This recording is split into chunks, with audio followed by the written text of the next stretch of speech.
Welcome to another Ubuntu University Ideas and Conversations conversation. Today we're talking about this generation being a generation of disruptors, particularly in a country like South Africa, and how our ideas and our explorations of Africanism are opposed to how our parents see the world and the friction that that is causing. This slide we often open up with because it's a constant reminder that we need to rethink how we think about thinking. And that's a quote from Dr. Mrimba Ani. A lot of things that we see and perceive are done so in a Western way. So in the Western world, there's a big focus on competition, hierarchy, beauty, and superficial beauty. So, as we're thinking about African concepts, we need to deconstruct even the way that we think about thinking about some of these ideas. So, this one always just comes up front, so there's a constant reminder. But today, what we're talking about is this generation. And what have we seen, particularly in South Africa? A generation of young people who are now starting to question the born free label and starting to have their own ideas about their own identity. And one of the biggest things about this generation is that it's exiting or drifting away from the spiritual and moral views of their elders. So you'll find a lot of young people like ourselves questioning religion, questioning African customs from lobola to intlawulo for children to a lot of other things. But it's definitely a generation that can be summed up as a generation of disruptors. And we've seen that um, that's been escalating over time, but it's now reaching one of those seemingly dangerous points where we're getting more and more incidents of young people being violent, beating up teachers in schools, um, killing each other. It's starting to get to a boiling point that is reaching unhealthy levels, I would say. And that's from my point of view. But that's not the only place that is starting to get quite extreme. This is what's happening in our churches now. Congregants being asked to eat grass, being sprayed with doom, faking death. It's really getting out of control. And for many of us young people, this whole scenario is part of the reason we're now stepping away from Christianity and more older religions. um, Instead, what we're looking at now is who were we before apartheid? And we all know that in South Africa, the A word is a huge controversial topic, but it's one of great relevance. It is said that the Holocaust was a crime against humanity, and the Second World War lasted less than 10 years. I think it was about 7 years. And apartheid started in 1948 and only ended in 1994. So, um, at a psychological level, there's a lot of things that were done that impacted the way that the older generation sees the world and even how we see the world. Mm, One of the first things was a culture of fear. If you think about restrictions on movement, limitations on jobs, there was just very little room to be yourself. You were constantly being confined. So people were afraid of being out after dark, of being seen in groups, of walking around not carrying a passport. That alone has a profound impact on the psyche of people and how free and open they are, even when it is said that we are now free and everyone can actually have the best opportunities of everything. Another one was this relationship between power and punishment. So white people were in power, and you knew if you disobey, there's punishment. And the idea of, in most uh, religions, the idea of God is a God who punishes unless you obey the rules. And although we don't um, talk about it much, and many would agree that yes, we don't say Jesus was white and God is white, but I've just gone on Google now and I put the image God. And if you see the picture there, it's the same one that you've got in your mind right now. Um, but this relationship between power and punishment is not just in the those in authority sense. People, when they do get a bit of power, they see it as a way to oppress others. And we see that a lot in the old generation. Not necessarily something positive. So sometimes people don't even aspire to great power because they see it as something that perverts a person's spirit and ends up making them um, treat others unfairly, be corrupt, and all of that. So we've got a very twisted point of view on what power is meant to be and what power is meant to do. And then the point I've just made now is that we've got a very perverted image of God because, quite honestly, in my personal life experience, what made me stop going to church was bowing to a white man. Every church, everywhere, that image of a white man, I was like, I can do a lot of things with my life, but I don't bow to white men. And that comes from a history of having been born during apartheid and then living in a multiracial South Africa, going into a multiracial corporate South Africa, and the experiences that I had, which led me to, at a very, very deep level, reject the idea of being ruled by a white man. So even though that's happening out there in my life in the world, the impact ultimately hit on my spiritual ideas and spiritual point of view. Um, so then we're talking about this generation of disruptors. What are the things that define us? The first one is we are being squeezed from every angle. Out there in the world, we're overwhelmed. There's so many things going on, and so many expectations from friends, um, society's standards, and then at home with our parents and elders, we're under pressure because all our peers are driving the latest cars, traveling the world, doing these things for their own families. Um, this black tax story is one that is a big topic and one that we need to explore deeper in the Ubuntu University, particularly because it links back to our values and who is your family. Um, but it's not just out there in the world, even within ourselves as well. We are balancing money, um, our views and morals, as well as building a life for ourselves. So I actually like this image quite a lot because there's in the Ubuntu introduction, the video on the modality of Ubuntu, which is called Ubuntu. There's this talk about God, the money of the this era being the God of this era being money. And whatever you do, you have to first bow to the God of the time, and then we can talk about other gods. But the God of the time, the doorway to most things at this era is money. So a lot of us are balancing a lot of those ideas, which are, as much as I would love to spend my life pursuing my spiritual path, what do I eat? How do I maintain that lifestyle?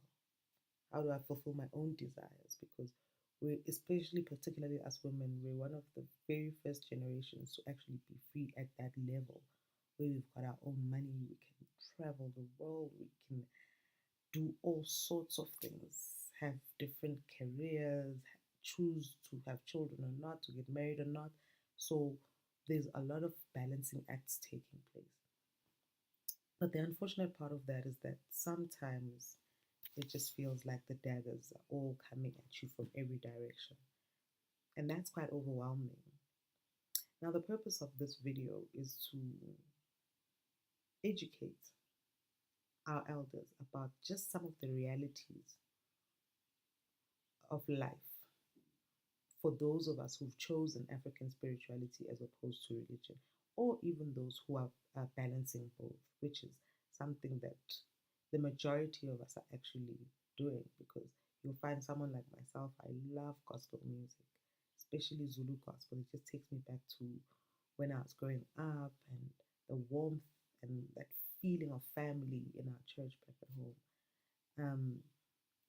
And then you find that my ideas of God are about an African God and about my ancestors. So even the way that I practice and do things in my life, it's with that African point of view, but at times it can be overwhelming. So this video is just about how our parents can get to understand a little bit more about what's going on with us as we are navigating these spaces. It's called Five Things We Wish You Understood. One, unity is not uniformity. And I would say that I get this mostly from um, lessons in nature. I think one of the biggest teachers of all of us is how nature operates, because how things operate in our world are usually a reflection of how nature works. And nature has harmony and unity, but never uniformity. So, this idea of our elders that we should all prescribe to the same way of doing things, it's one that seems to be misaligned with nature, and one that is, in my view, also entrenched by the apartheid era, where you were told you will all do this. You can only be these three jobs in life. You can only stay in this area. So that limitation um, of choices has led to the idea that we all need to be one or few things. But in reality and in life, unity has never been uniformity. And a family member who chooses their sexual orientation to be different from what you think is okay for you does not make that person any less good or godly. Um, yeah, I'll leave that there. Number two, you may underestimate the psychological impact of apartheid on your worldview and values. This is the biggie, because parents, or even most of us in life, we don't like to be told that you're wrong about the way you see the world. And it's bold as I'm saying it now, but our parents don't even, most times, don't even allow us the ability to question or debate with them, because one of the things is we don't question God. It's blasphemous to ask questions or say, was this really as it happened? How do you know this Bible is true? And for those of us who've explored it, we've done it with a sense of guilt or inner rebellion, in this instance of someone like myself, where it was, you can't tell me what not to think. But because our parents in the apartheid era, you were told what to think and at what level. Because when you think of Bantu education and the quality of education people got, and not being allowed to own businesses, you couldn't even think at most higher levels. So, and then there's the ultimate conundrum for those of us who have stepped away from religion, particularly Christianity. Before they came, we had our own ways of living. We were comfortable, we had our wars, we made peace, but were we owned our own land, we spoke our own languages, and we knew who we were. And then comes white people with a Bible, and then they decide that we need saving, and they save a continent of Black Africans, and they themselves don't buy into this Bible that they gave us. Because if you go to Europe and the Americas, religion is not as big as it is with us. And even here in Africa, white people, they shared this Bible with us and they used it to their advantage. But the real principles of Christianity, as they are meant to be applied, they don't buy into them, which therefore means they are not afraid of a hell, which we've been um, raised to believe is the ultimate hell, literally. So we sit with these conundrums and we say, you came, you stole my land, you gave me a Bible, and you raped and killed us. Now I must not get my land back, and I must keep this Bible that even you don't believe in. For just for some of us, the maths doesn't add up, and we're not saying, as our elders, it's wrong for you to believe differently. We're just saying it's also not wrong for us to believe differently from you. Number three, exploring African ideas and embracing African spirituality is our way to heal. Please hear that part out. I'm going to read it again. Exploring African ideas and embracing African spirituality is our way to heal. Because as I mentioned, there's nothing harder than telling someone that they're doing something wrong or there's something wrong with their worldview. And for so many of us who've banged against so many doors and had so many relationships actually broken down between us and parents because of the issue of religion, it's very hard for our parents to see beyond their God and their Bible and their Jesus. And as a result, when we are going towards self-determination, we need to jump over this 48 years to before then, before even 1652, before then, to who were we before you? Who did we believe we were? How powerful were we in our own skin, on our own land, on our own terms? And having been through the crime against humanity that apartheid was, who can we be again to regain and heal all those wounds? Not at just our levels, but at our ancestors' levels. So when your child or niece, nephew, godchild is doing the critical thinking and exploration, it's not as a rejection to you or your ideas. It's an exploration of something much deeper. We all know apartheid happened. Not all of us agree about how much it affected us. But we were people before it and before white people came. So we're healing that wound for ourselves and for our own children. Because if you go out there, most people in their 20s and 30s, most people of childbearing age, we're looking for black dolls. We want our children to have black cartoons, icons, all of that, because we want, and even African names and African meanings, African hairstyles, all of that, it's going back to who we were before and what was good about it. And can it be reawakened and restored? Fourth point, we value your wisdom even when we disagree. For me, there's nothing more amazing than sitting with my mom and she tells stories of the past.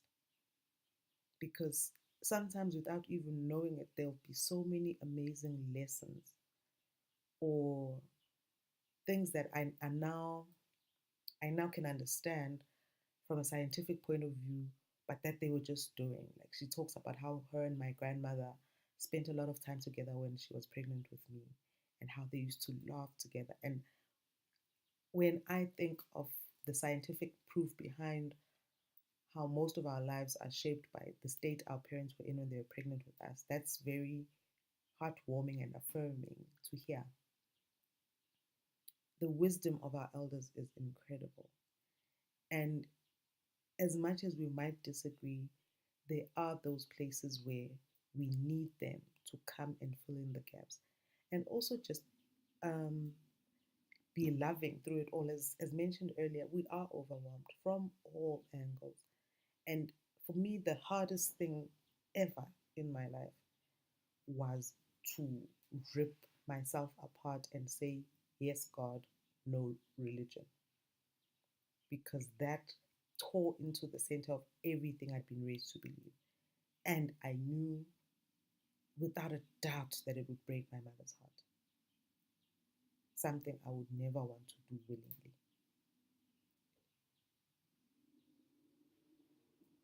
Last one. You're free to read this. If not, can't read, Google is your friend.